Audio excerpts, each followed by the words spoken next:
حضرت آدم علیہ السلام اور اماں ہوا کی تخلیق کے بعد اللہ پاک نے انہیں جنت میں داخل کر دیا اور حکم دیا کہ جنت کی ہر نعمت سے فائدہ اٹھاؤ سوائے شجر ممنوع کے۔ چونکہ شیطان سجدہ نہ کرنے کی وجہ سے مردود ہو گیا تو اللہ پاک نے اس کے جنت میں داخل ہونے پر بھی پابندی لگا دی۔ سانپ اور مور جنت سے آئے ہوئے جانور ہیں۔ جنت میں گھومنے پھرنے اور کھانے پینے کو بہت کچھ تھا، لیکن جنت میں اکیلے اور تنہا ہونے کی وجہ سے حضرت آدم علیہ السلام اداس رہتے، تو اللہ تعالیٰ نے حضرت آدم علیہ السلام کی بائیں پسلی سے بی بی حوا کو پیدا کیا، اور یوں حضرت آدم علیہ السلام بی بی حوا کا ساتھ پا کر خوش ہو گئے اور وہ دونوں جنت میں خوش رہنے لگے، جبکہ شیطان چاہتا تھا کہ میں کسی نہ کسی طرح حضرت آدم علیہ السلام اور اماں حوا کے دل میں کوئی ایسا وسوسہ ڈالوں جس کی وجہ سے وہ جنت میں رہ کر ایسا کام کریں کہ جس کی وجہ سے اللہ تعالیٰ ان دونوں سے ناراض ہو کر ان کو بھی جنت سے نکال دے۔ شیطان کو اس بات کے بارے میں علم ہوا کہ اللہ تعالیٰ نے حضرت آدم علیہ السلام کو ہر قسم کا پھل اور اناج کھانے کی اجازت دے رکھی ہے، لیکن خدا نے ان کو گندم کھانے سے سختی سے منع فرمایا ہے۔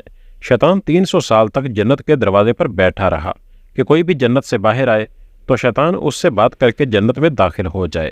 ایک دن مور جنت کے دروازے سے باہر آیا، شیطان اس کو دیکھ کر بہت ہی خوش ہوا اور اس کو کہنے لگا کہ تم تو بہت ہی خوبصورت ہو۔ شیطان نے اس پرندے سے پوچھا کہ تم کون ہو جو اتنی خوبصورتی رکھتے ہو؟ مور نے کہا کہ مجھے مور کے نام سے پکارا جاتا ہے۔ مور نے شیطان سے کہا کہ اب تم مجھے اپنے بارے میں بتاؤ کہ تم کون ہو؟ شیطان نے کہا کہ میں عالم کروبیہ کے فرشتوں کا سردار ہوں، میں ہر وقت اللہ تعالیٰ کی عبادت میں مصروف رہتا ہوں۔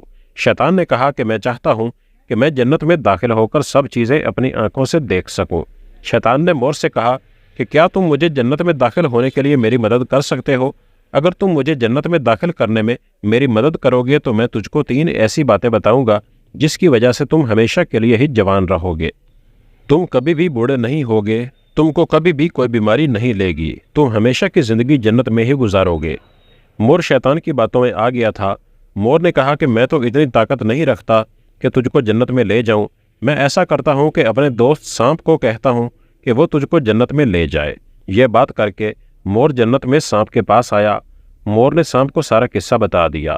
سانپ بھی شیطان کی باتوں میں آ گیا۔ سانپ جنت کے دروازے کے باہر آیا اور شیطان کو اپنے منہ میں چھپا کر جنت میں لے گیا۔ اس طرح سے شیطان جنت میں داخل ہو گیا۔ فرشتے شیطان کو جنت سے باہر نکالنے لگے، لیکن خدا کی طرف سے حکم تھا کہ شیطان کو ابھی جنت میں ہی رہنے دیا جائے۔ شاید حضرت آدم علیہ السلام کا امتحان لینا تھا۔ شیطان حضرت آدم علیہ السلام اور اماں حوا کے پاس جا کر ان سے پیار اور محبت کی باتیں کرنے لگا۔ حضرت آدم علیہ السلام اور اماں حوا کو شیطان کے روپ کے بارے میں علم نہ ہو سکا کہ یہ شیطان ہے۔ شیطان نے دونوں کو کہا کہ میں چاہتا ہوں کہ تم دونوں ہی ہمیشہ جنت میں اسی طرح ہنسی خوشی زندگی گزارتے رہو۔ حضرت آدم علیہ السلام شیطان کی باتیں بڑے غور سے سن رہے تھے۔ دونوں نے پوچھا کہ ہم کس طرح ہمیشہ کی زندگی جنت میں گزار سکتے ہیں؟ شیطان نے کہا کہ اگر تم دونوں گندم کے اناج کو چکھ لو تو تم ہمیشہ ہی جنت میں خوشباش زندگی گزارنے میں کامیاب ہو جاؤ گے۔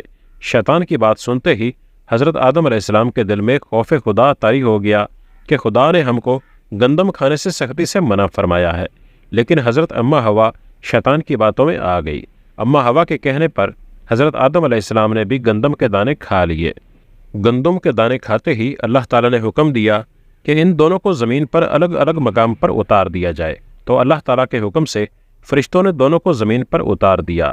شیطان اپنا بدلہ لینے میں کامیاب ہو گیا تھا، کیونکہ جب اللہ تعالیٰ نے شیطان کو کہا تھا کہ حضرت آدم علیہ السلام کو سجدہ کرو تو شیطان نے خدا کے حکم کی نافرمانی کی، جس کی وجہ سے شیطان کو جنت سے نکال دیا گیا تھا۔ جس خوبصورت پاؤں سے مور نے اپنے پنجوں میں سانپ کو اٹھایا تھا اور شیطان کو سانپ کے منہ کے ذریعے جنت میں داخل کیا تھا، اللہ تعالیٰ نے مور کے پاؤں کی خوبصورتی کو بدصورتی میں بدل کر رکھ دیا۔ سانپ نے شیطان کو منہ میں چھپا کر جنت میں داخل کیا تھا تو اللہ تعالیٰ نے ہمیشہ کے لیے سانپ کے منہ میں زہر بھر دیا۔ اس طرح اللہ تعالیٰ نے مور اور سانپ کو جنت سے باہر نکال دیا تھا۔ حضرت آدم علیہ السلام اور حضرت اماں حوا کئی سالوں تک خدا سے رو رو کر معافیاں مانگتے رہے۔ کئی سالوں کے بعد اللہ تعالیٰ نے ان دونوں کی دعا قبول فرماتے ہوئے ان دونوں کو آپس میں ملا دیا۔